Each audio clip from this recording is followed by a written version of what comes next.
We Ramakrishnan, O Veera, MC. Santhakumar, Radhakrishnan,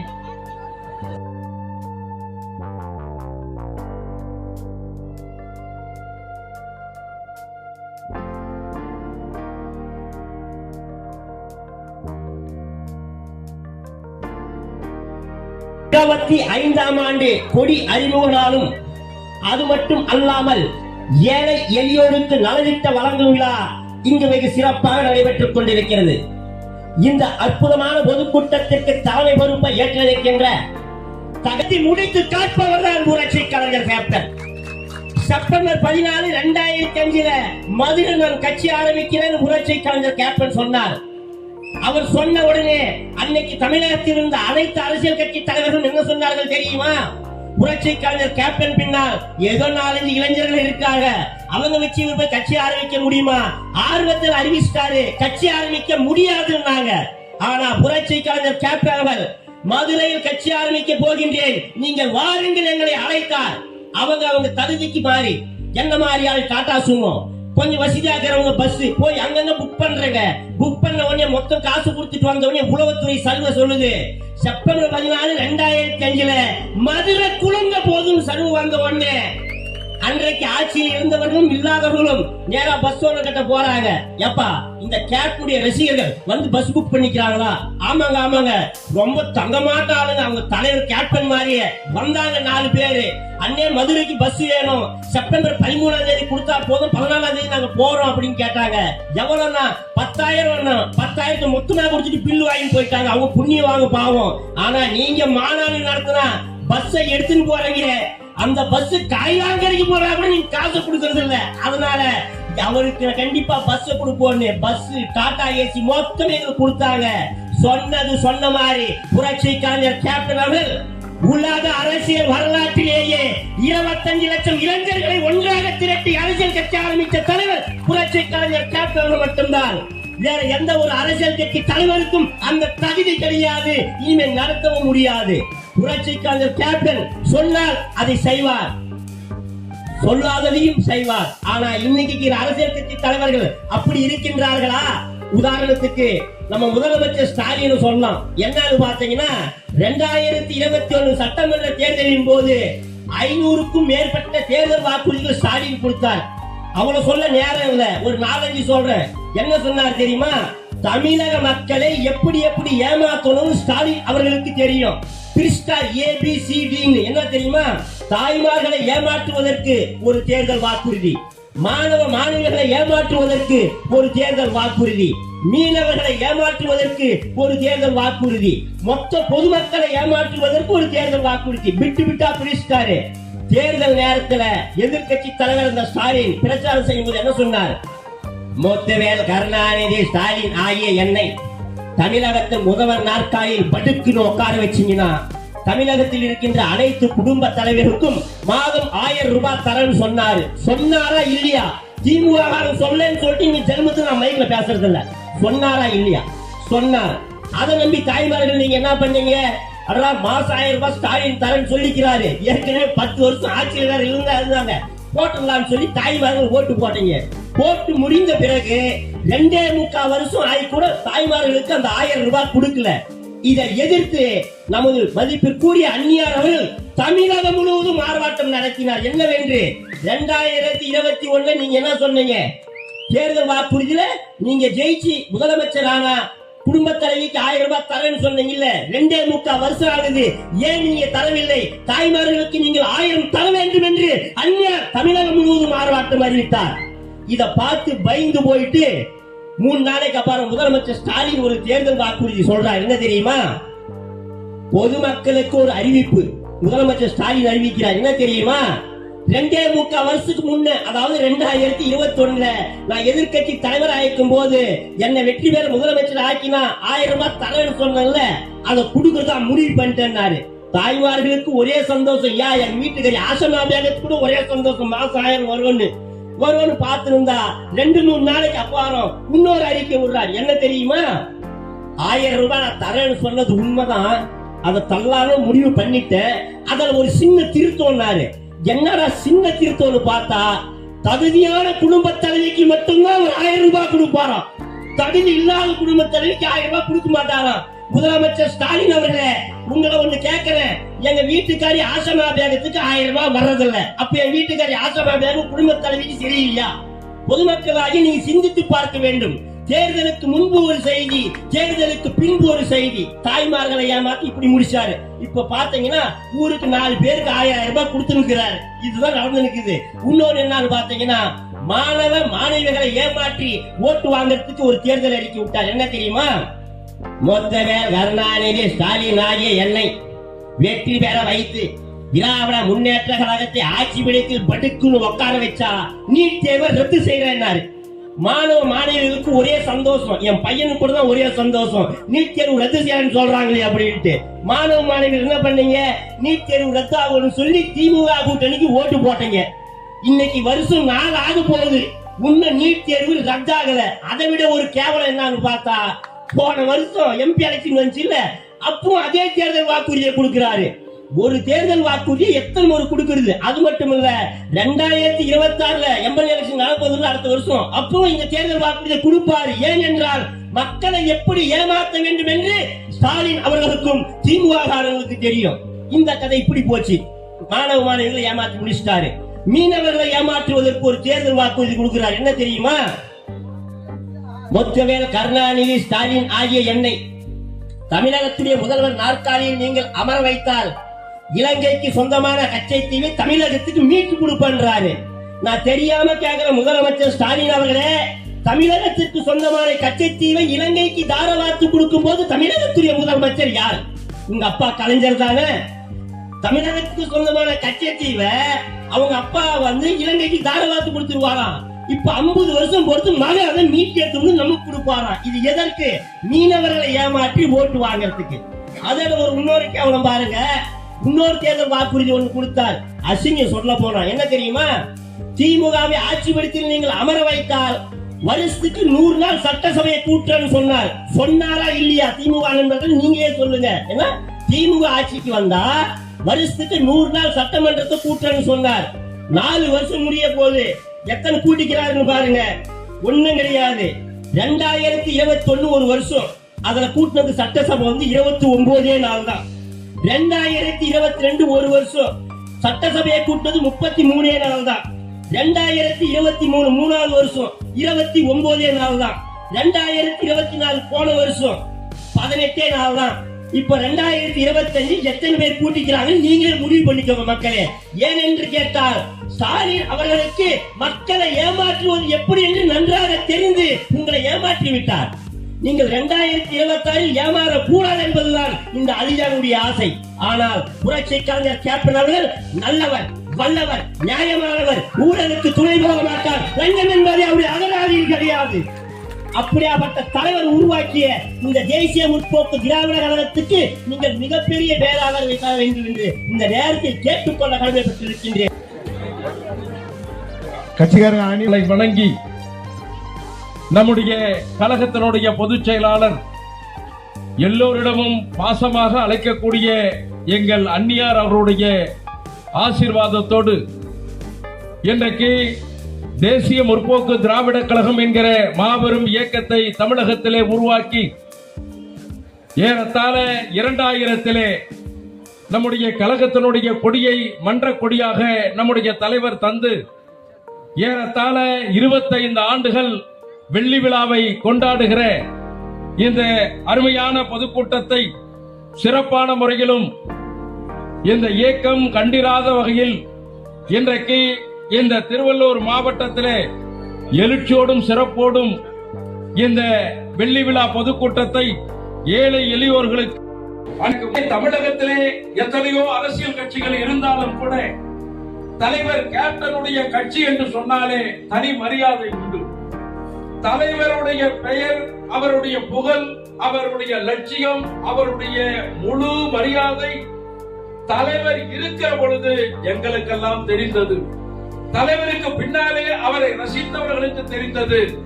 அவர் கட்சிகளே நாங்கள் பயன்பட்ட பொழுது அவருடைய செயல்பாடுகள் எங்களுக்கு முழுமையாக தெரிந்தது.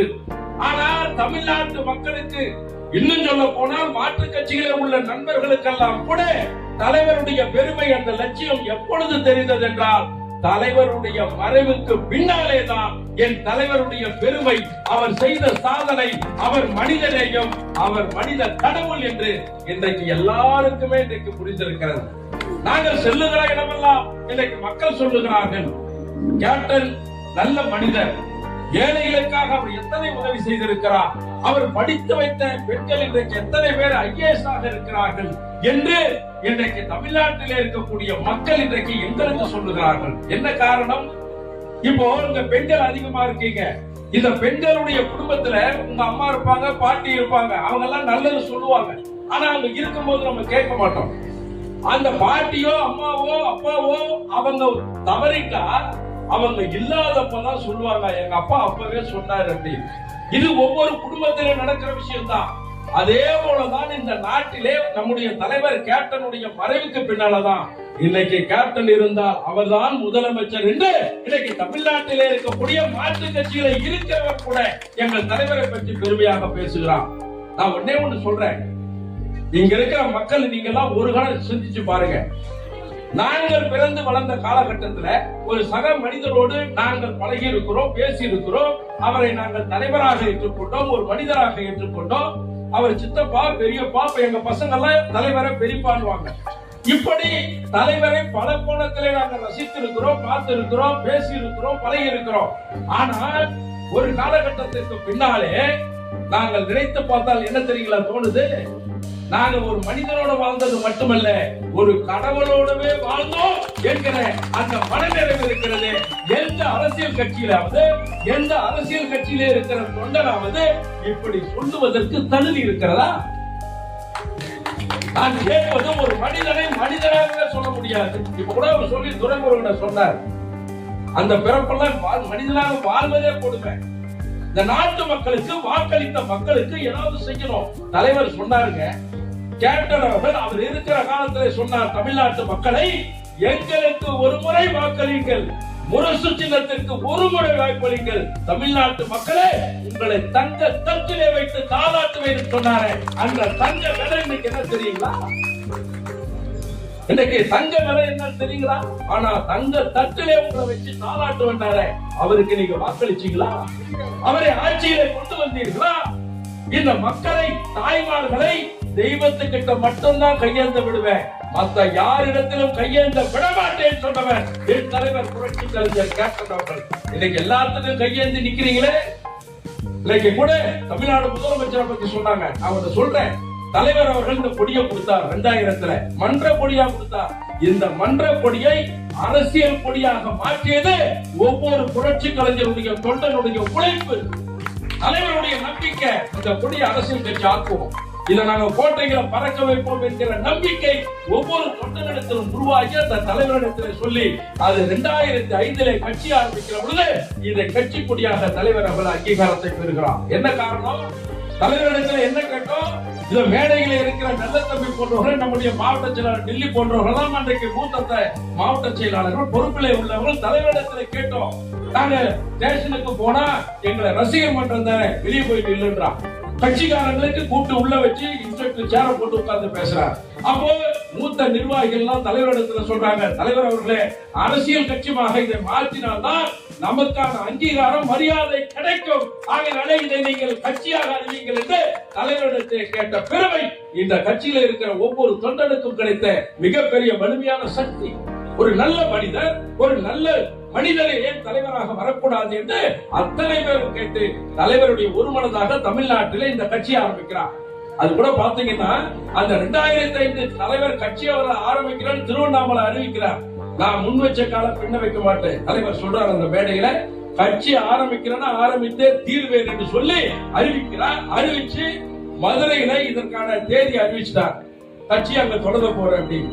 அந்த மாநாட்டுக்கு வருகிற பொழுது பத்திரிகையில ஒரு மாத கால செய்தி வருகிறது. என்னன்னு, கேப்டன் அவர்கள் கட்சி ஆரம்பிக்கிறார், அந்த கட்சிக்கு தமிழ் தேசம் இருக்கும், தமிழ் வெற்றி இருக்கும், ஏதோ அந்த பத்திரிகையில செய்திகளை வந்தது பத்திரிகையுடைய பேரை. ஆனால் தலைவர் கேப்டன் அவர்கள் அதை அவருடைய மனதிலே வைத்துக் கொண்டு 2005 அந்த 14 மதுரையிலே நடக்கூடிய அந்த திருப்பரங்குன்றம் மாநாட்டிலே தலைவர் அவர்கள் காலையிலே குலதெய்வத்தை வேண்டி 3 முறை தன்னுடைய தாய் தந்தையை வேண்டி லட்சக்கணக்கான தொண்டர்களை வேண்டி தலைவர் அவர்கள் அந்த கட்சியினுடைய பெயரை அறிவிக்கிறார். என்ன தெரியுங்களா? அந்த கட்சியினுடைய பெயரை என்ன அறிவிச்சார் தெரியுங்களா? தலைவர் எப்படி எந்த கட்டத்துல அறிவிச்சார்னு கேட்டீங்கன்னா, ஒரு காலகட்டத்துல புரட்சி தலைவர் எம்ஜிஆர் அவர்கள் அண்ணா திராவிட முன்னேற்ற கழகத்தை அறிவிக்கிற பொழுது அண்ணா திராவிட முன்னேற்ற கழகம் என்று அறிவிச்சிட்டார் எம்ஜிஆர். அறிவிச்ச உடனே மாற்று மாநிலங்கள்ல இந்த கட்சி நிக்கணும்னா இதுக்கு அங்கீகாரம் கிடையாது. ஏன்னா இது மாநிலத்தை மட்டுமே சார்ந்து இருக்கிற கட்சி. ஆகையால இதுக்கு அங்கீகாரம் இல்லைன்னு சொன்ன உடனே அன்றைக்கு எம்ஜிஆர் அண்ணா திராவிட முன்னேற்ற கழகம் என்கிற கட்சியை அறிவித்ததற்கு பின்னாலே அனைத்து இந்திய அண்ணா திராவிட முன்னேற்ற கழகம் என்று மாற்றி அந்த கட்சிக்கு பெயரை அறிவித்தார். ஆனால் நம்முடைய தலைவர் அறிவித்த பொழுது என்ன தெரியுங்களா சொன்னாரு? இது இந்த இயக்கம் சாதாரண இயக்கம் அல்ல.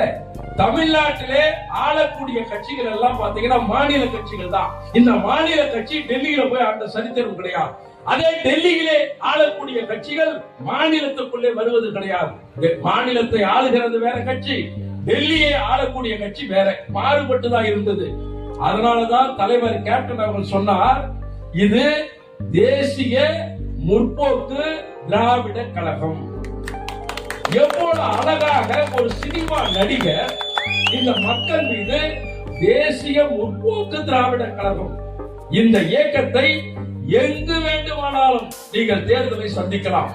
இன்றைக்கு இந்த இயக்கத்திற்கு பெருமையும் சிறப்பும் சேர்க்கிற வகையிலே தலைவர் கேப்டன் அவர்கள் கட்சியை பேர அறிவித்த உடனே அந்த 25 லட்சம் மக்களும் தமிழ்நாட்டிலே பேசாத மக்கள் இல்லை. அன்றைக்கு காலகட்டத்திலே 2026 அன்றைக்கு 26 பொது தேர்தல் வருகிற பொழுது தலைவர் அவர்கள் விருதாசனத்தில் நிற்கிறார். இதே கொடி சின்னம் நம்முடைய இன்றைக்கு நம்ம கழகத்தினுடைய துணை செயலாளராக இருக்கிற பார்த்தசாரதி அவர்கள் திருவள்ளூர் மாவட்டத்திலே தொகுதியிலே வேட்பாளராக நிற்கிறார். அந்த இடத்திலே தான் இதே நேரத்திலே தலைவர் அவர்கள் ஏறத்தாழ 7-8 மணி இருக்கும். அந்த தேர்தல் பிரச்சார நேரத்தில் இதே திருவள்ளூர்ல தான் தலைவர் கேப்டன் அவர்கள் அந்த பெருமாள் கோயில முன்னாடி நின்று முரசு சின்னத்தை அறிவித்த மாவட்டம் இந்த திருவள்ளூர் மாவட்டம் தான். இது தலைவர் அவர்கள் அறிவித்து அந்த தேர்தலை சந்திக்கிற பொழுது திமுக அண்ணா திமுக அன்றைக்கு நிலைமைக்கு ஒண்ணுமே புரியல. தலைவர் அவர்கள் சொன்னார், மக்களோடவோ தெய்வத்தோட மட்டும்தான் கூட்டணி. அந்த தைரியம் இந்த தமிழ்நாட்டில் வேற யாருக்குமே வராதுங்க. அந்த தன்னம்பிக்கை தலைவரை தவிர வேற யாராலுமே முடியாது. அப்படிப்பட்ட கட்சி ஆரம்பிச்சு அந்த தேர்தலை சந்திக்கிற பொழுது விருதாசனத்திலே வேட்பாளராக நிற்கிறார். விருதாசனத்தில் நிக்கிறான் உடனே எல்லாருக்குமே பயன்றதை விட பாட்டாளி மக்கள் கட்சிக்கு எல்லாரோட பயம். காரணம், தலைவரை எதிர்த்து நிற்கக்கூடிய கட்சி அந்த கட்சி. அப்போ அந்த பகுதியில் இருக்கிறவங்களை இவங்க குழப்பறதுக்காக விஜயகாந்த் என்கிற 4 விஜயகாந்தை விருதாசனத்திலே தலைவருக்கு எதிரணியிலே வேட்பாளராக நிறுத்துகிறார்கள். விஜயகாந்த் அந்த இடத்திலே போட்டி போடுகிறார். ஆனால் அவருடைய பேரிலே இன்னும் 4 பேரை விஜயகாந்த் வேட்பாளராக நிறுத்துகிறார்கள். தலைவர் பார்த்தாரு, எப்படினாலும் நிறுத்து பார்த்துக்கலாம். தேர்தல் வருகிறது. தேர்தல் வந்த பொழுது அந்த விருதாசனத்தில் இருக்கிற மக்களை நான் கேட்கிறேன், என்னமா விஜயகாந்த் சொல்லி ஏறத்தாழ 24,000 வாக்குகள் வித்தியாசத்தில் என் தலைவர் கேப்டன் அவர்கள் வெற்றி பெற்றார். நான் கேட்கிறோமா, விஜயகாந்த் என்ற பேர்ல 4 ஜெரால்ஸ் விஜயகாந்த் போட்டிக்கிட்டு அத்தனை பேரையும் எதிர்த்து என் தலைவர் ஜெயிச்ச சரித்திரம் ஒரு சாதனை சரித்திரம். நான் கேட்கிறேன், கலைஞர் கருணாநிதி அவர்களே திமுக காரனை கேட்கிறேன், இதே கருணாநிதி அந்த தொகுதியில 4 கருணாநிதியும் போட்டிக்கிட்டு அதை வெற்றி பெற்ற சரித்திரம் கருணாநிதி உண்டா? இதே ஸ்டாலின் என்கிற பேரிலே ஸ்டாலினை எதிர்த்து 4 ஸ்டாலின் போட்டியிட்டு அந்த ஸ்டாலினை வெற்றி பெற்றது ஸ்டாலினுக்கு அந்த வரலாறு உண்டா? ஜெயலலிதா என்கிற பெயரிலே 4 ஜெயலலிதா நின்று அதை வெற்றி பெற்ற சரித்திரம் அம்மையார் ஜெயலலிதாவுக்கு உண்டா? ஆகினாலே கேப்டன் என்கிற பெயரை எதிர்த்து கேப்டனை வெற்றி பெற்றார் என்றால் அதுதான் சரித்திர சாதனை. இப்படி தலைவருடைய பெருமை, அவருடைய லட்சியம், அவருடைய கனவு, நாங்கள் எல்லாம் அவரை இந்த நாட்டினுடைய முதலமைச்சராக வர வேண்டும் என்று நினைத்தோம். அதை விட சமீபத்தில் அது பேச்சாளர் பேசுகிற சொன்னார், ஸ்டாலின் திமுக குடும்பம் கொள்ளையடிக்கிற கூட்டம். கொள்ளையடிக்கிற கூட்டம் இன்னைக்கு மட்டும் இல்ல, அது காலகாலமா அவங்க அப்பா கொள்ளையடிச்சுட்டு போயிட்டாரு மண்ணுக்கு. இப்ப அவங்க புள்ள அடுத்த புள்ளிய ரெடி பண்ணிட்டார். அந்த புள்ளிய இன்னொரு புள்ளைய ரெடி பண்ணி வச்சிருக்கு. தமிழ்நாட்டு மக்கள் நீங்க தான் ஏமாளியா இருக்கும். நான் என்ன சொல்றேன்னா, நீ முதல்ல புரிஞ்சுக்கணும், ஏன்னா இந்த பெண்கள் அதிகமா இருக்கீங்க. நான் இன்னைக்கு கேட்பதெல்லாம் தமிழ்நாட்டிலே ஏறத்தாழ 5 வயது பெண், 8 வயசு கல்லூரியிலே பள்ளியிலே படிக்கக்கூடிய குழந்தைகள் இல்லைங்க அதை கொண்டு போய் லேப்ல செக் பண்ணா கர்ப்பமாக இருக்குதுன்னு சொல்றாங்களே, வெக்கக்கேடாக இல்லையா? இல்ல தமிழ்நாட்டில் நீங்க முதலமைச்சர் மு.க. ஸ்டாலின், நீங்க வெக்கம் கொள்ள வேண்டாமா? அவர் சொல்றாரு இன்னைக்கு நான் போற இடமெல்லாம் என்ன அப்பான்றாங்க. எவ்வளவு பெரிய தப்பான வார்த்தை. அப்பாங்கிறது அன்பால கூப்பிடலாம், அதே ஒரு முதலமைச்சரே சொல்லுகிற அப்பான்னு சொல்றாங்க. நான் கேட்கிறேன், தமிழ்நாட்டிலே சாராய கடையை சாராயம் விற்பது தமிழ்நாடு அரசு. நீங்களே பார்க்கலாம், அரசு மதுபான கடை. இந்த அரசாங்கம் சாராயம் விற்குது. நான் கேட்கிறேன், ஒரு தனி மனிதன் ஒரு குடும்பத்துல 4 பேர் சம்பாதிக்கிறோம், அந்த குடும்பம் நடக்கும். ஒரு பையன் டாக்டரா இருக்கான், ஒரு பையன் இன்ஜினியரா இருக்கான், ஒரு பையன் சரக்கு வித்து போட்டு கொண்டு வர்றோம்னா நீங்க ஏத்துப்பீங்களா? நம்ம குடும்பத்திலே ஒரு பையன் அப்படி தப்பா இருந்தா ஏத்துக்க மாட்டோம். ஆனா இந்த தமிழ்நாடு அரசு இன்னைக்கு சாராய கடை நடத்துது. இதை விட வெக்கக்கேடு வேற என்ன இருக்க முடியும்? ஒரே குழந்தை வேலூர் மாவட்டத்தில் கேட்கிறது, இந்த தமிழ்நாடு முதலமைச்சர் அவர்களே, நான் ஒரு சிறு குழந்தை, எங்க அப்பா தண்ணி அடிச்சு அடிச்சு இறந்துட்டாரு, நானே கொஞ்சமாவது தமிழ்நாடு முதலமைச்சர் அதை செவிசாய்ச்சி இருக்கிறாரா? என்னைக்கு சொல்லுகிறான் இந்த அரசு மக்களுக்கான அரசு. திமுக நிலைமை என்ன தெரியுங்களா? சொம்ப வச்சுட்டு அண்டாவை எடுத்துட்டு போடுவான். உங்களுக்கு எல்லாம் பஸ் ஃப்ரீ, எங்க போனாலும் உங்களுக்கு பஸ் ஃப்ரீ. நீங்க என்ன நினைக்கிறீங்க? நம்ம எங்க போனாலும் பஸ் ஃப்ரீயா கொடுக்குறாங்க, அதனால நம்ம போடலாம். ஓட்டு போட்டா தேமுதிகவை நீங்கள் அமர வைக்க வேண்டும்.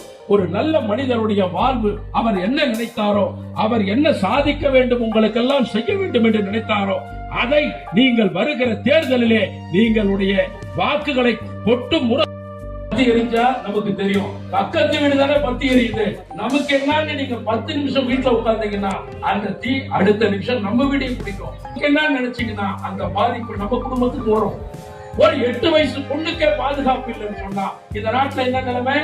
சரி, குழந்தைங்க நிலைமை இதுதான். காலேஜ் படிக்கக்கூடிய எனக்கு அண்ணா பல்கலைக்கழக இன்று வரையில் அதற்கு முடிவில்லை.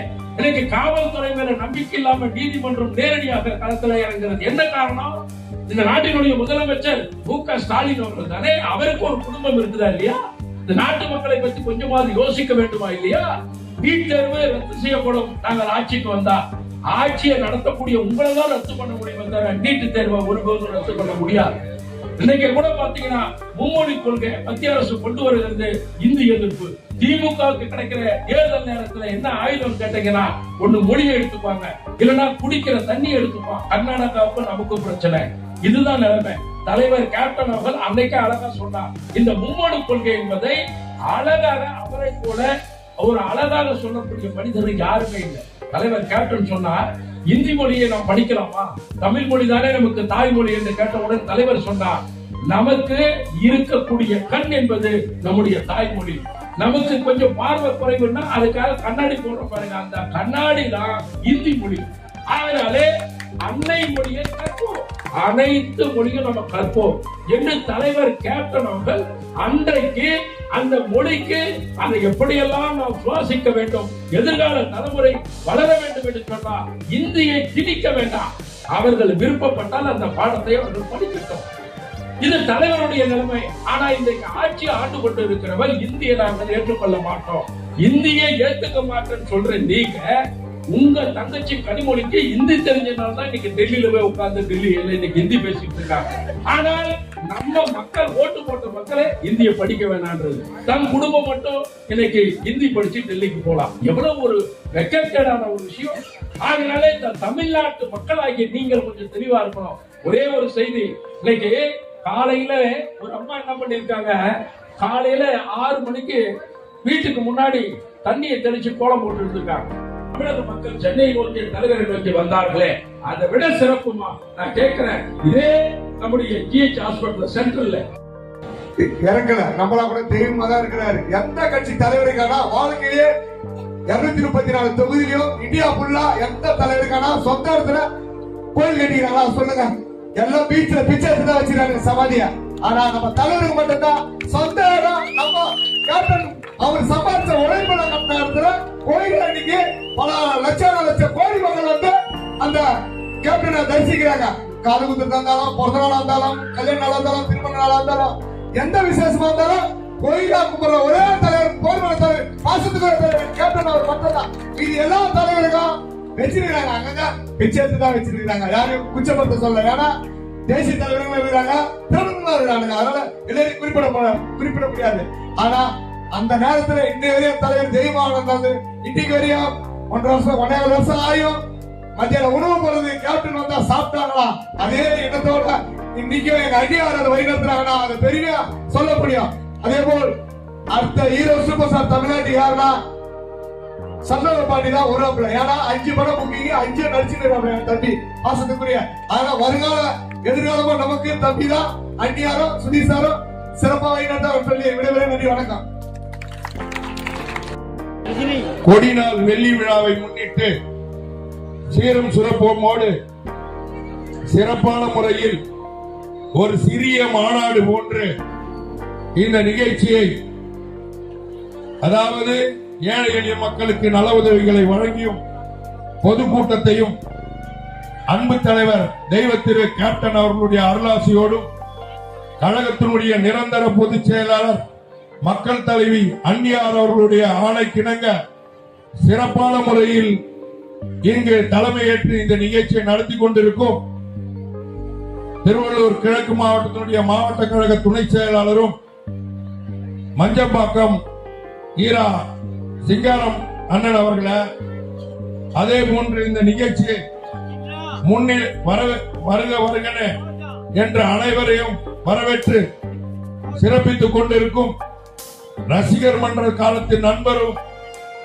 இன்றைக்கு மாதாவரம் கிழக்கு பகுதி கழகத்தினுடைய செயலாளரும் அருமை சகோதரர் ரஜினி அவர்களே, அதே போன்று திருவள்ளூர் கிழக்கு மாவட்டத்தை அன்பு தலைவர் புரட்சி கலைஞரின் கோட்டையாக மாற்றி தீருவேன் என்று சபதமேற்று செயலாற்றி வரும் ஆற்றல் மிகு மாவட்ட கழக செயலாளர் அருமை சகோதரர் கேப்டனின் அன்பு தம்பி ஆட்டந்தாங்கல் KM டில்லி அவர்களே, அதே போன்று இந்த நிகழ்ச்சிக்கு வருகை தந்து தலைவரோடு எப்படி நான் பணியாற்றினேன், நான் இந்த இயக்கத்துக்கு எப்படி உழைத்தேன், எப்படி அவரோடு இருந்தேன், அவர் எப்படி மக்களை நேசித்தார் என்பதை தெல்ல தெளிவாகவும், அதே நேரத்தில் தலைவர் என்றைக்கு நம்மை விட்டு மறைந்தாரோ அன்றிலிருந்து இன்று வரை தலைமை கழகத்தில் உள்ள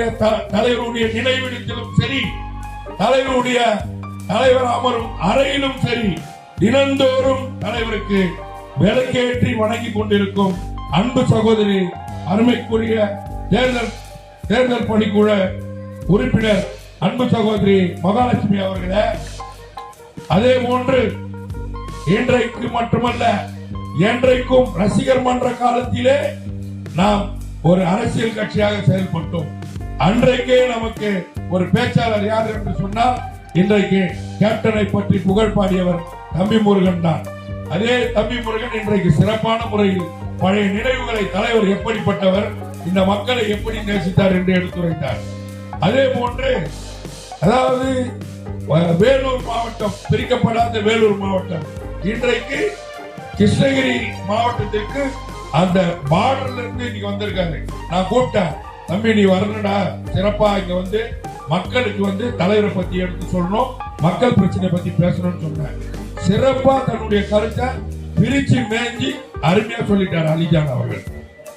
அதே நேரத்தில் வந்து இன்னைக்கு இந்த மாவட்டத்தில் சிறப்பான முறையில் மாவட்ட கழக செயலாளரோடு ஒத்துழைப்பு தந்து நடத்தி கொண்டிருக்கும் மாவட்ட கழக அவைத்தலைவர் அண்ணன் பாபுராவ் அவர்களை, திருவள்ளூர் மாவட்ட கழகத்தினுடைய பொருளாளர் SPT ராஜேந்திரன் அவர்களை, மாவட்ட கழக துணை செயலாளர் ரமேஷ் அவர்களை, சுமதி கண்ணதாசன் அவர்களை, முனிவர் அவர்களை, இன்னும் பேர் சொல்லிக்கொண்டே போலாம்.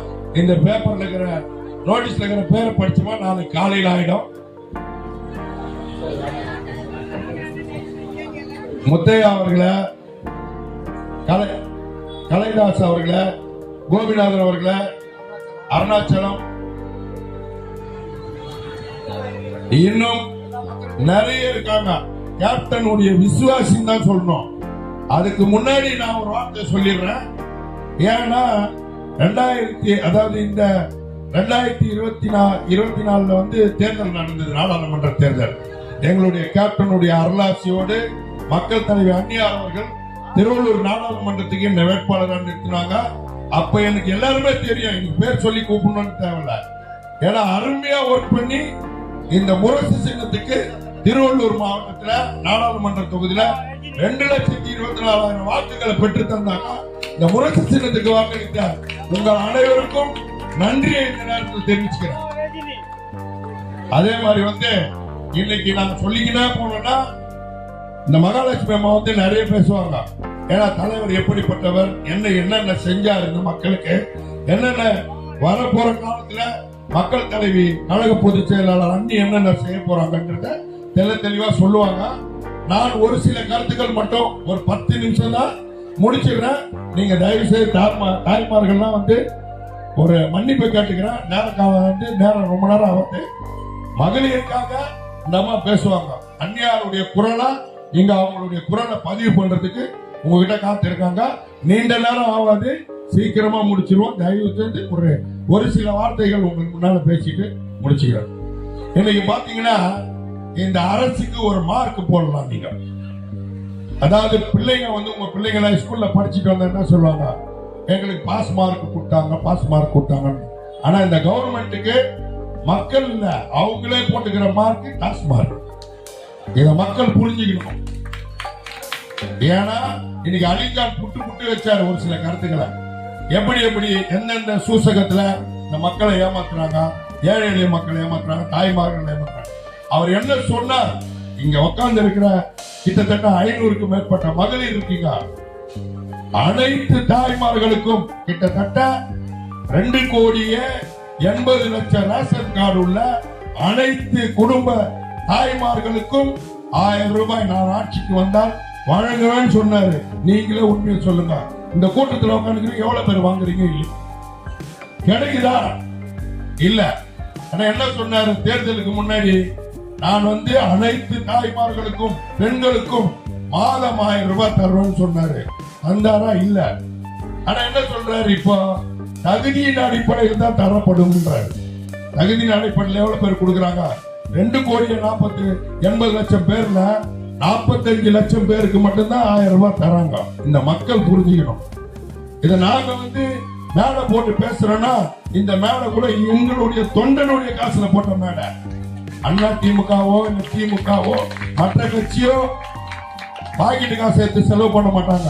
எங்க இயக்கத்தை சேர்ந்தவங்க மட்டும்தான், புரட்சி கலைஞரின் விசுவாசிகள் மட்டும்தான் இன்னைக்கு இந்த நல உதவிகளை வழங்குவாங்க, பாக்கெட்டு காசு எடுத்து செலவு பண்ணுவாங்க. எங்களை கூட சொல்லுவாங்க ஒரு காலகட்டத்துல, என்னங்க நீங்க இவ்வளவு செலவு பண்றீங்களா, உங்க கட்சியில இந்த பணம் தராங்களா? இல்ல, பாக்கெட்டை நம்பி இந்த கட்சி நடத்துறதுதான் தேமுதிக பண்ணாரு. டில்லியில இருந்து கீழ்மட்டத்தில் இருக்கிற ரஜினி வரை கீழே இருக்கிற வட்ட நிர்வாகி டில்லி பாபு, அது மாதிரி இன்னைக்கு இந்த கரையோடு இருக்கிற ஒவ்வொரு கட்சிக்காரனுடைய உணர்வு. என் தலைவர் சொல்லுவாரு, இந்த பேனரை கட்டுறது இது கயிறு கிடையாது, என்னுடைய தொண்டனுடைய நரம்புன்னு சொல்லுவார். அந்த மாதிரி ஏன்னா இன்னைக்கு மக்களை ஏமாத்தி பழகிற கூட்டம் நாங்க தேசிய முற்போக்கு திராவிட கழகம் நிச்சயமா இல்ல, இருக்க போறதே இல்ல. ஏன்னா நீங்க மனசுல ஏத்திக்கணும். இன்னைக்கு பாத்தீங்கன்னா இந்த மணலி மாத்தூர் ஏரியால சாலைகள் இருக்குதான்னு பாருங்க, சாலைகள் சரியா இருக்குதான்னு பாருங்க, ரோடு எங்கடா இருக்குதா, இல்ல லைட் எங்கடா இருக்குதா. நீங்க ஓட்டு போட்ட மக்கள் சிந்திச்சு அவங்களை கேட்கணும். அதாவது தலைவர் ஒரு முறைதான் 2006ல சிங்கிள் மேனா நின்று கட்சி ஆரம்பிச்சு 2006ல விருதாச்சலம் தொகுதியில சிங்கத்தாது குகையிலேயே சந்திச்சு வெற்றி பெற்றவர் அன்றைக்கு விருதாச்சலம் சட்டமன்ற உறுப்பினர் புரட்சி கலைஞர் கேப்டன் அவர்கள். 2011ல 44 தொகுதியில அதிமுகவுடன் கூட்டணி சேர்ந்து போட்டியிட்டு 29 தொகுதியில சிங்கமா நின்று வெற்றி பெற்று எதிர்கட்சியா தலைவர் செயின்ட் ஜார்ஜ் கோட்டையில அமர்ந்து திமுகவை 3வது இடத்துக்கு தள்ளியவர் அன்பு தலைவர் கேப்டன் அவர்கள். இந்த மக்கள் புரிஞ்சுக்கணும். அன்னைக்கு புரட்சி தலைவி அம்மாவிடம் கேள்வி கேட்டார். சொல்லுவாங்க கேள்வி கேட்டாரு, அதனாலதான் அவர் போயிட்டாரு. எங்க தலைவரை யாரும் போக வைக்க முடியாதுயா, யாரும் போக வைக்க முடியாது. எங்க தலைவர் அவரா ஒரு முடிவு எடுப்பாரு. அன்னைக்கு சட்டமன்றத்தில் உட்கார்ந்து என்ன கேட்டாரு, புரட்சி தலைவி அம்மா அன்னைக்கு முதலமைச்சரா இருக்கிறப்போ திமுக காணவே இல்லை, திமுக இல்ல.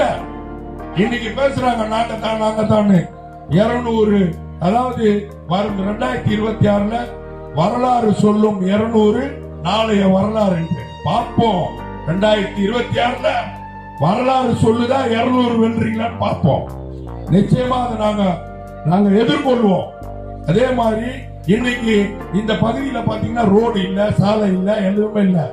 அன்னைக்கு சினிமா துறையில இருக்கும் போதே காட்டு பகுதியில, கேரளா கர்நாடகா காட்டு பகுதியில கேப்டன் பிரபாகரன் படம் ஷூட்டிங் நடக்கும் போது 30 கிலோமீட்டர் தொலைவுக்கு காட்டு பகுதியில சாலை போட்டு கொடுத்தவர் எங்க தலைவர் பிரச்சனை. இன்னைக்கு நீங்க ஆட்சி ஆடுறீங்க, நாங்க தான் மெஜாரிட்டியோட இருக்கோம். இந்தியாவினுடைய வழிகாட்டி முதல்வர் அண்ணன் ஸ்டாலின் சொல்றீங்க, இங்க மணலி மாத்தூர்ல சாலையே இல்லையே. அன்னைக்கே ரோடு போட்டு கொடுத்தவர் எங்க தலைவர் புரட்சி கலைஞர். இன்னைக்கு இங்க சாலை இல்லை. அதே மாதிரி இங்க மணலி மாத்தூர்ல ஒரு மருத்துவமனை கட்டியிருக்காங்களா 100 படுக்கையோட. அந்த மருத்துவமனையில மருத்துவரே இல்லையா. இந்த மக்கள் சொல்லணும், உண்மையா பொய்யா சொல்லுங்க, உண்மையா பொய்யா? மருத்துவரே இல்ல. 100 பெட்டை போட்டு நோயாளி படுத்துட்டு 2 நாளைக்கு ஒருத்தர் 3 நாளைக்கு ஒருத்தர் இறந்துடுறாங்களா. எதுக்குங்க அரசுடைய பணத்தை வீணாக்குறீங்க சொல்லுங்க. இந்த மக்கள் புரிஞ்சுக்கணும். இன்னைக்கு நாங்க மைக்கு போட்டு கத்துற மேலே அமைச்சு இந்த நல உதவிகள் வழங்கி கத்துன்னு கத்துறோம் இந்த மக்களுக்காக. என் தலைவர் சொன்னார், இந்த மக்கள் எனக்கு ஒரு முறை வாய்ப்பு கொடுங்க, எனக்கு ஒரு முறை வாய்ப்பு கொடுங்க, இந்த மக்களை தங்க தட்டில வச்சு தாளாட்டுவேன்னு சொன்னாரு. இந்த மக்கள் கேட்கல. இன்னைக்கு வராங்க. டெல்லி சொன்ன மாதிரி தலைவர் அதாவது இன்னைக்கு முதலமைச்சர் கலைஞர் இருக்காரு, முதலமைச்சர் ஜெயலலிதா இருக்காங்க, புரட்சி தலைவர் எம்ஜிஆர் இருக்காரு, அண்ணா இருக்காரு. அவங்க எல்லாம் அரசுடைய இடத்துலதான் சமாதி இருக்குது. என் தலைவன் பாருங்க, மறைஞ்சாலும் நான் யாருக்கும் தொல்லை தர மாட்டேன்டான்னு தான் உழைச்சி வாங்கின இடத்திலேயே அடக்கம் ஆயிட்டாரு. கோயில் கட்டி கும்பிடுறோம். நான் நின்று பாக்குறேங்க. தினமும் எனக்கு கட்சி வேலை நேரம் போக, வேலை நேரம் போக அங்கதான் இருப்பேன். தலைவருடைய சமாதியில தான். தலைவருடைய சமாதின்னு சொல்றேன், மன்னிச்சுக்கோ, தலைவருடைய கோயில தான் இருப்பேன். ஏன்னா அங்கதான் இருப்பேன். அங்க இருந்து நான் பார்ப்பேன் நின்று. எனக்கே மனசாந்தி ஆயிடும் அங்க போய் உட்காந்தேன். ஏன்னா வராங்க, கத்துறாங்க, கண்ணீர் விடுறாங்க. டெல்லி சொன்ன மாதிரி காது குத்திக்கிறாங்க, திருமணம் பண்ணிட்டு வராங்க, வளைகாப்பு செஞ்சுட்டு வராங்க. ஐயா, இங்க வந்தாலே ஒரு வைப்ரேஷன் இருக்குது ஐயா. தலைவர் உயிரோடு தான் இருக்காங்க. சத்தியமா சொல்றேன், எங்க தலைவர் இறக்கவே இல்லை, இன்னும் உயிரோடு இருக்கிறார். இந்த மக்களுக்காக இருப்பார், இருந்து கொண்டே இருப்பார் என்பதை இந்த நேரத்தில் தெரிவிச்சுக்கிறேன். அதே நேரத்தில் மக்கள் நிச்சயமா நீங்க புரிஞ்சுக்கணும், உங்களுக்காக தான் வாழ்ந்தார். அவர் விட்டு சென்ற பணியை இன்னைக்கு எங்களுடைய மக்கள் தலைவி அன்னியார் அவர்கள் தினமும் அந்த மனுக்களை பெற்று தன்னால் முடிந்த உதவிகளை இன்றளவும் வழங்கி கொண்டிருக்கிறார். அவரை தேடி வர மக்களுக்கு 5000 அல்லது 10,000 ஊனமுற்ற வண்டியோ மருத்துவ உதவியோ இன்னைக்கும் செஞ்சுட்டு இருக்காங்க எங்க அன்னியார். அவங்க விட்டுட்டு போயிருக்கலாம்ல. இன்னைக்கு இந்த தாய்மார்களுக்கு தெரியல, நம்ம வீட்டுல ஒரு 25 வயசு ஒரு பையன் உருவானா, ஒரு பொண்ணு உருவானா, நீங்க என்ன செய்வீங்க? உடனே பையனுக்கு பொண்ணு பார்க்கணும், கல்யாணம் கட்டி வைக்கணும், பொண்ணுக்கு மாப்பிள்ளை பார்க்கணும், திருமணம் பண்ணி வைக்கணும்னு பாப்பீங்க. தலைவர் செஞ்சாரா? இந்த மக்கள் மக்கள் மக்கள் சொல்லிட்டு இந்த மக்களுக்காகவே வாழ்ந்துட்டு இன்னைக்கு 2 பிள்ளைகளை விட்டுட்டு போயிருக்கு. இந்த மக்கள் யோசிக்கிறீங்களா? 2 பிள்ளைங்க, தம்பி பிரபாகரனும் தம்பி சண்முக பாண்டியனும் இன்னைக்கு இந்த மக்களுக்காக நாங்க உழைப்போம் சொல்லிட்டு தலைவருடைய மரணத்தின் போது நின்று என்னுடைய தந்தைக்கு அஞ்சலி செலுத்த வந்த மக்களுக்கு வணக்கம் செலுத்தி வந்தாங்க என்னுடைய தலைவருடைய வாரிசுகள். ஆகவே இந்த மக்கள் தயவு கூர்ந்து புரிஞ்சு கொள்ள வேண்டும். இந்த பகுதி வாழ் மக்களும் வியாபார மக்களும் இங்க இருக்கிற கழக தோழர்களும் நிச்சயமாக வரும் காலத்தில் வந்திருக்கிற தாய்மார்களை பாதம் தொட்டு கேட்கிறேன். வரும் தேர்தலில் கூட உங்களை ஏமாத்த வருவாங்க. அலிகான் சொன்னாரு, டெல்லி சொன்னாரு, இன்னும் தம்பி முருகன் சொன்னாரு, இன்னும் நாங்க சொல்றோம், வர தேர்தல்ல நீங்க அவங்களுக்கு மீண்டும் பணத்தை வாங்கின ஏமாந்தீங்கன்னா உங்களுடைய சந்ததிகளை தான் நீங்கள் ஏமாத்தின மாதிரி என்பதை இந்த நேரத்தில் தெரிவித்துக் கொண்டு வரும் காலங்களில் எங்களுடைய அன்னியாருக்கு ஒரு வாய்ப்பை தாருங்கள். தலைவர் விட்டு சென்ற பணியை அன்னியாரும் தம்பிகளும் செய்து முடிப்பார்கள் என்பதை இந்த நேரத்தில் தெரிவித்துக் கொள்கிறேன். உங்களுடைய தயவு கூர்ந்து கேட்டுக் கொள்கிறேன். இந்த பகுதி வாழ் மக்களையும் இந்த இந்த கூட்டத்தில் கூடியிருக்கும் தாய்மார்களையும் எங்கள் அந்நியார் இன்னைக்கு என்ன செய்யறாங்கன்னு நீங்க பாருங்க, தொலைக்காட்சியில பாப்பீங்க. என்னைக்கு அவர் மறைஞ்சாரோ அன்றைய தினத்தில் இருந்து வரும் மக்களை வரவேற்று தலைவர் வந்து பார்க்க போனோமா, நானும் கம்பி முருகன் டெல்லியெல்லாம் போவோம், பார்க்கலாம், போட்டோ எடுப்பேன். முதல்ல நாங்க உள்ள போன உடனே கேட்பாரு, நல்ல தம்பி சாப்பிட்டியாடா, டெல்லி சாப்பிட்டியா, கம்பி முருகா சாப்பிட்டியா? இதுதான் எங்க தலைவர் கேப்டன். இது மாதிரி யாராவது ஒரு தலைவனை சொல்லிடுங்க. நாங்க இன்னைக்கு அலிஜான் சொன்ன மாதிரி நாங்க மேடையில பேசுறதே விட்டுறோம், இந்த துண்டை போடுறதை விட்டுறோம். உத்தம தலைவன், நல்ல தலைவன், நாடு போற்றும் தலைவன், அவருடைய வாரிசுகளான மக்கள் தலைவி அந்நியாருக்கும் தம்பி பிரபாகரனுக்கும் சண்முக பாண்டியனுக்கும் உங்களுடைய உதவிக்கரம் நீட்டுங்கள் நீட்டுங்கள் நீட்டுங்கள் என்று கேட்டுக்கொண்டு வாய்ப்பளித்தமைக்கு நன்றி கூறி விடைபெறுகிறேன். நன்றி, வணக்கம்.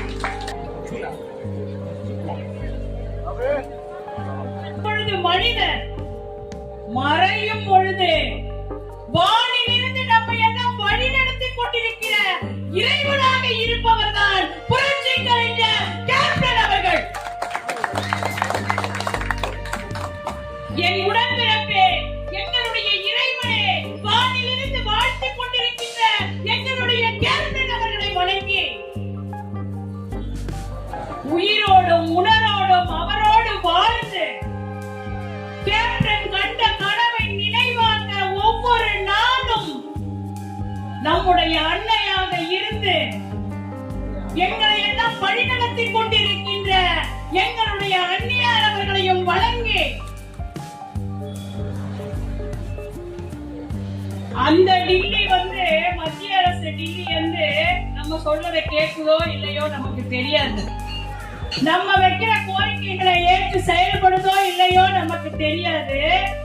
ஆனா திருவள்ளுவர் மாவட்டம் கிழக்கு பகுதியை சேர்ந்த இந்த டில்லி அண்ணன் உங்களுடைய கோரிக்கைகளை ஏற்று செயல்படுத்தக்கூடிய ஒரு சிறந்த மாவட்ட செயலாளராக இங்கே செயல்பட்டுக் கொண்டிருக்கின்றார்.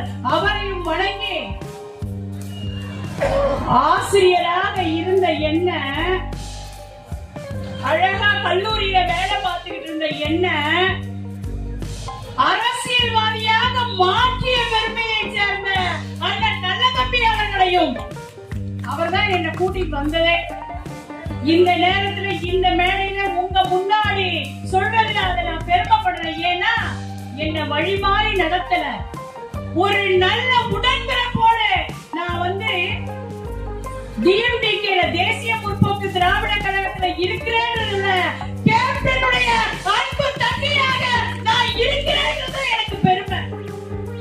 என்னுடைய உயிர் உள்ளவரை இந்த கழகத்திற்காக எங்களுடைய கேப்டன் கனவு எப்ப நிறைவேறுதோ அது வரைக்கும் நான் பாடுபடுவேன் என்று என்னை வழிநடத்தி இங்க கூட்டிட்டு வந்த அண்ணன் நல்ல தம்பி அவர்களுக்கு வணங்கி இன்னும் என்னோடு பல மேடையில பயணித்துக் கொண்டிருக்கின்ற தம்பி முருகன் அண்ணனையும் மற்றும் வட்டார மொழியில பேசி கேப்டனையே சிரிக்க வச்சவர் அலிஜான் அண்ணன். நிறைய மேடையில இங்கேயும் எல்லாரையும் சிரிக்க வச்சு உணர்வு பூர்வமா பேசிய அண்ணன் அலிஜான் அவர்களையும் வணங்கி மற்றும் இங்க எல்லா பேரையும் படிச்சுக்கிட்டு இருந்தா மணி ஆயிடுச்சு, நீங்களும் வீட்டுக்கு போனோம்.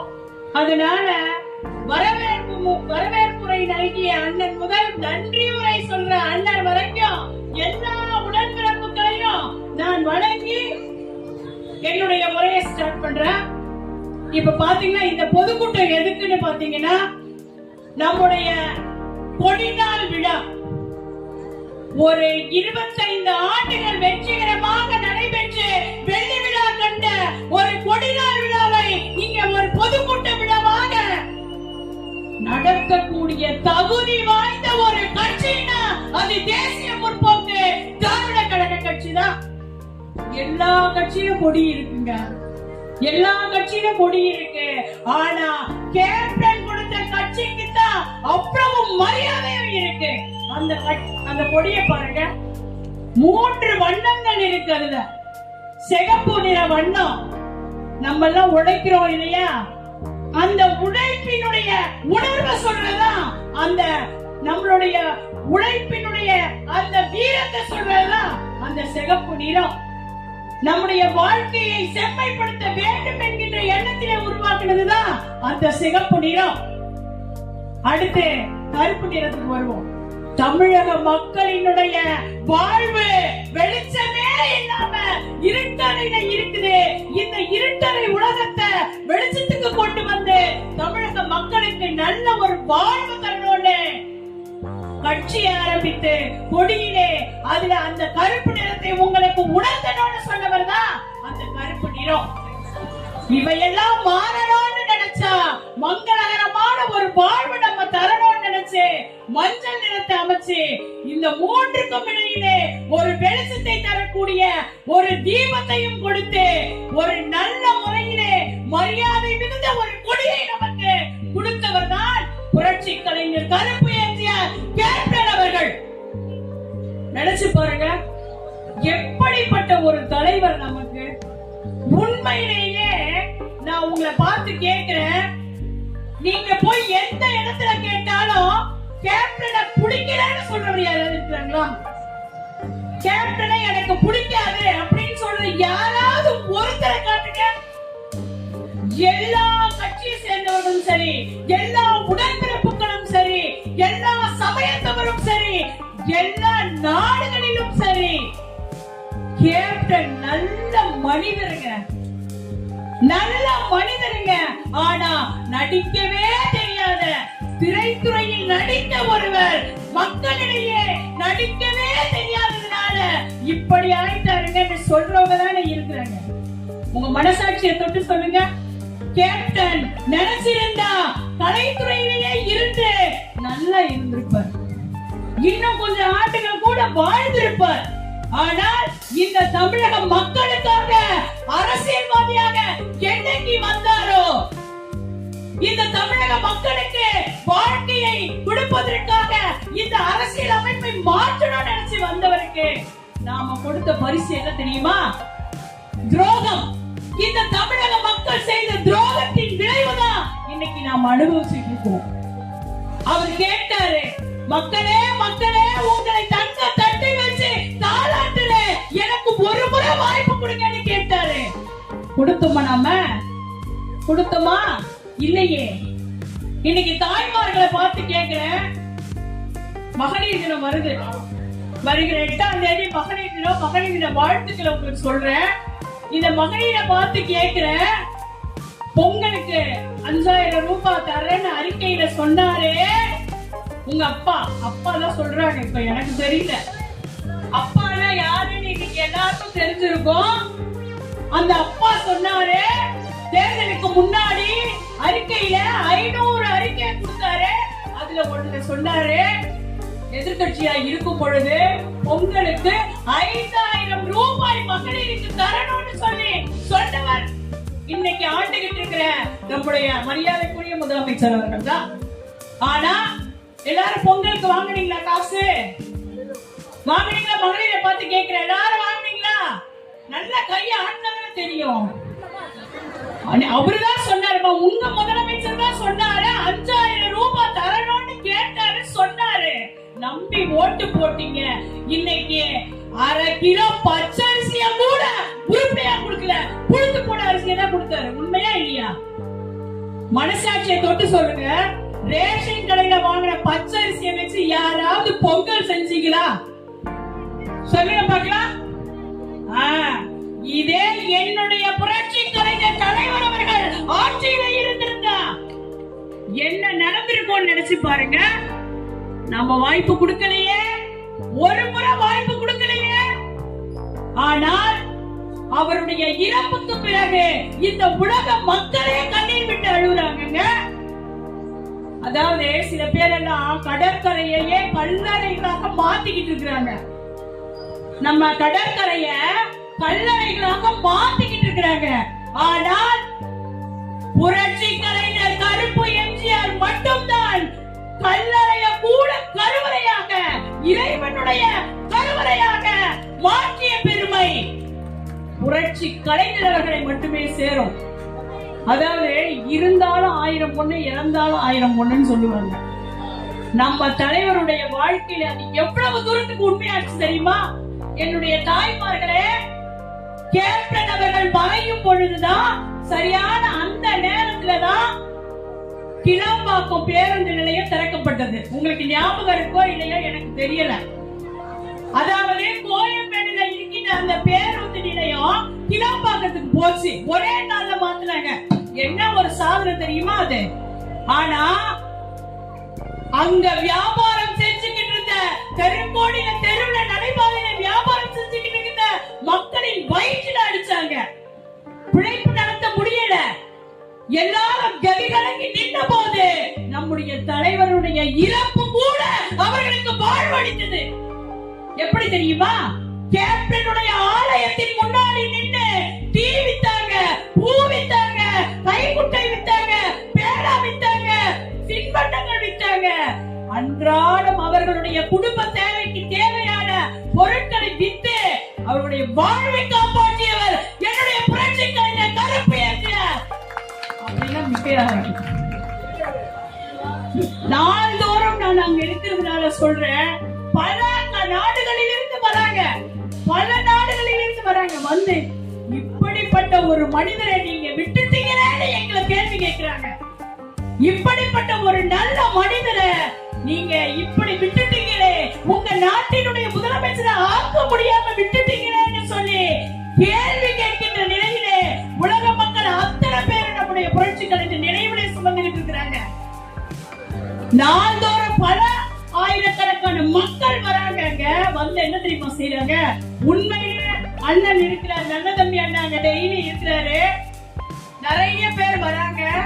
என்ன தெரியுமா? கல்யாணம் ஆக்கல, திருமணம் பண்ணலன்னா வேண்டிட்டு போறாங்க.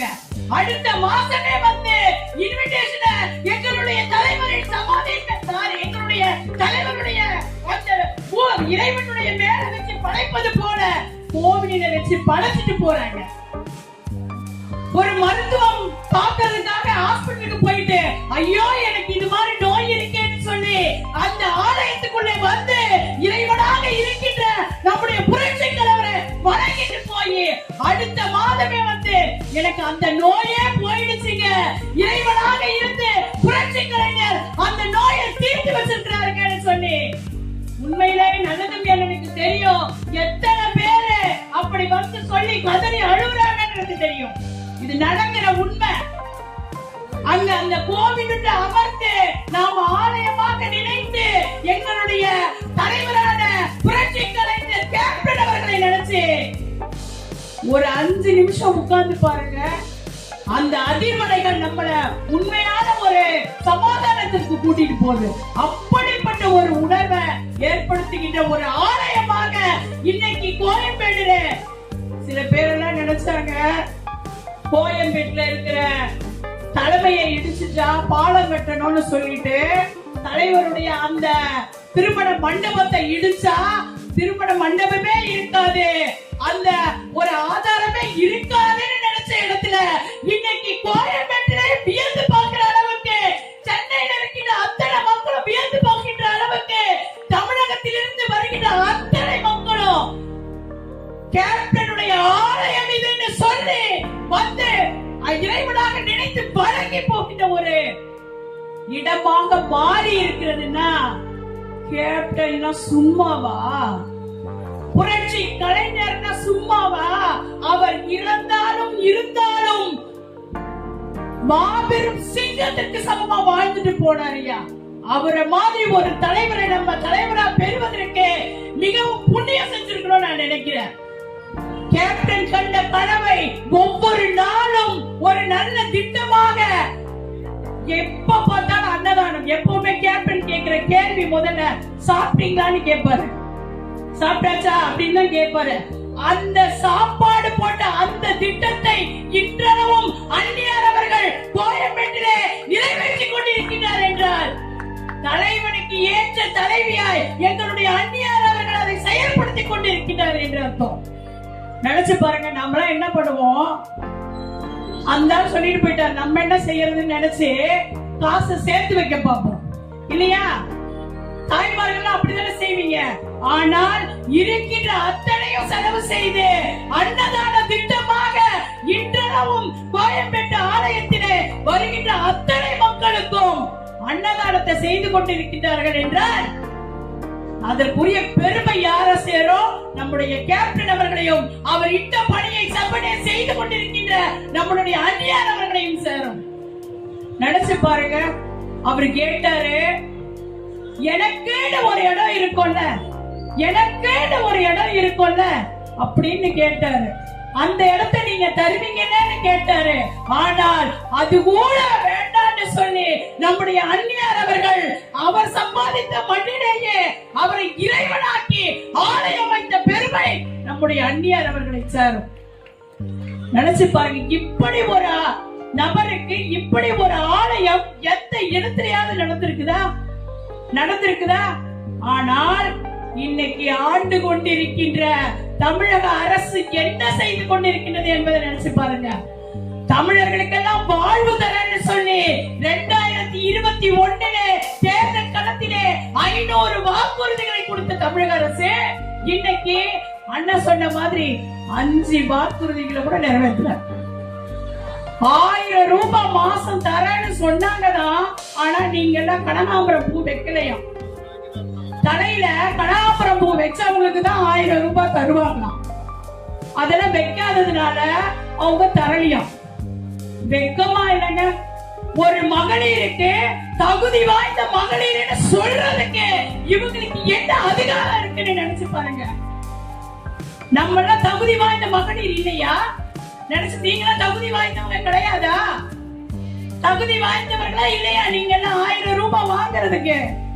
ஆனா உங்களுக்கு எல்லாம் தகுதின்னு ஒரு திட்டத்தை வச்சு எப்படியெல்லாம் குறைக்க வேண்டுமோ அப்படி செய்து கொண்டிருக்கின்றார்கள். நினைச்சு பாருங்க. இன்னைக்கு படி படி படி என்றிருந்த என்னுடைய இளைஞர்களையும் மாணவ மாணவிகளையும் குடி குடி குடி என்று டாஸ்மார்க்கை அமைத்து நம்ம கனிமொழி அக்காவும் உங்க அப்பாவும் தான் சொன்னாங்க, தமிழகத்தின் அப்பா இப்போ அவரும் தான் சொன்னாங்க, நாங்க வந்த உடனே டாஸ்மாக் கடையை மூடுறதா முதல் கையெழுத்துன்னு சொன்னாங்க. செஞ்சாங்களா? அதை விட வெக்க கேடு. கனிமொழி அக்கா கிட்ட கேட்டா நாங்க அப்படியெல்லாம் சொல்லவே இல்லையேன்னு ஒரு பல்ட்டி அடிக்கிறாங்க பாருங்க. இது அதை விட அநியாயம். என்னுடைய தாய்மார்களே, நீங்க நினைச்சு பாருங்க. உங்க வீட்டில இன்னைக்கு ஒரு பிள்ளையோ இல்ல ஒரு உன்னுடைய உடன்பிறப்போ இல்ல யாராவது ஒரு ஆண்மகன் குடிகாரனா இருக்கிறாங்களா இல்லையா? அதற்குரிய விதியை எழுதியவர் யாருன்னு கேட்டீங்கன்னா நம்முடைய தமிழக முதலமைச்சர் தான் அப்படின்றத இவங்க சொல்றாங்க. நாங்க டாஸ்மாக் கடையை மூடினா இந்த தமிழக அரசை நடத்துறதுக்கு முடியாதான், பொருளாதார வளர்ச்சி செய்ய முடியாதான். நான் கேட்கிறேன், உன்னால செய்ய முடியல அப்படின்னு சொன்னா உன்னுடைய பதவிய ராஜினாமா செஞ்சுட்டு அந்த ஆட்சிய எங்களுடைய புரட்சி அரசு அந்நியார் அவர்களிடம் கொடுத்து பாருங்க. 6 மாத காலம் புரட்சியின் அரசு அந்நியார் அவர்களிடம் இந்த ஆட்சியை கொடுத்து பாருங்க.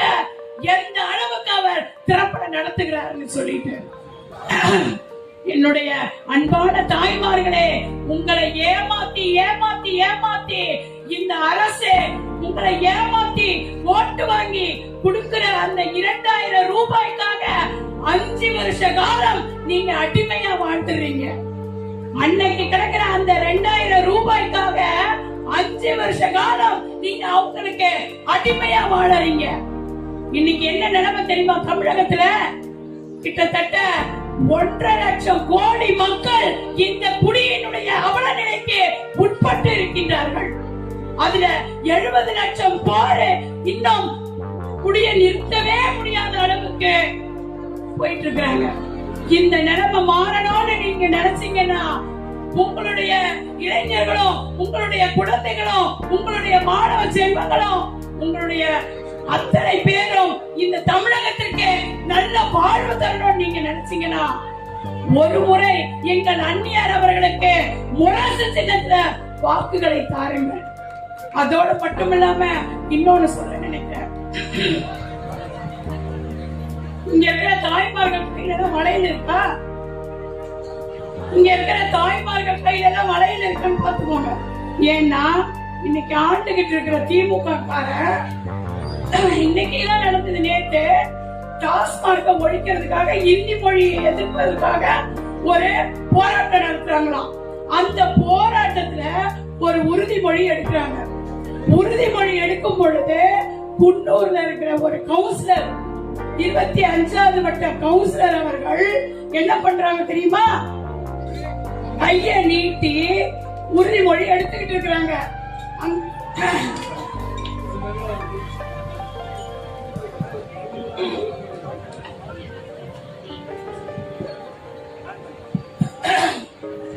உறுதிமொழி எடுத்துக்கிட்டு இருக்கிறாங்க.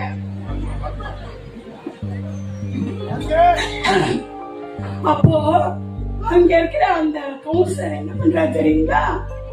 அந்த அம்மாவுடைய வளையல கழட்டுறாங்க. ஒரு கவுன்சிலர், திமுக கவுன்சிலர் அங்க இருக்கிற மகளிருடைய வளையல கழட்டி, என்ன கொடுமை இது நினைச்சு பாருங்க. எல்லாரும் பாக்குற மாதிரி இந்த நிகழ்வு நடக்குது. அப்போ ஒரு திமுக கார கவுன்சிலர் கிட்டயே ஒரு மகளிர் மாட்டியிருக்காங்கன்னா என்ன வளர்ச்சி இதெல்லாம். ஆகவே இந்த நிலையெல்லாம் மாறணும்னு நீங்க நினைச்சீங்கன்னா, பெண்களுக்கு பாதுகாப்பு வேணும்னு நீங்க நினைச்சீங்கன்னா, நம்முடைய மகளோ நம்மளுடைய பிள்ளைகளோ சுதந்திரமாக பாதுகாப்பாக போகணும்னு நீங்க நினைச்சீங்கன்னா, நம்முடைய சின்னமான முரசு சின்னத்திற்கு உங்களுடைய வாக்குகளை தாருங்கள் என்று ஸ்டேஜ்ல இறங்காதீங்க யாரும். தயவு கூர்ந்து இங்க இந்த டோக்கன் கொடுத்தவங்களுக்கு இந்த பொருள் வழங்கப்படும். நல உதவிகள் வந்து பஞ்சம்பாக்கம் சிங்கம் சிங்காரமரம் சாலை அடிப்பார். சற்று கொஞ்சம் அமைதியாக இருங்க.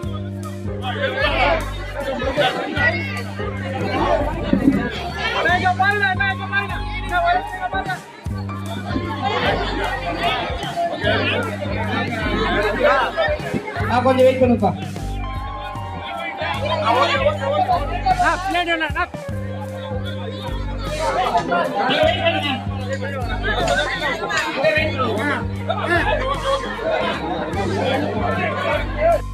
அமைதியாக இருங்கள், அனைவருக்கும் கிடைக்கும்.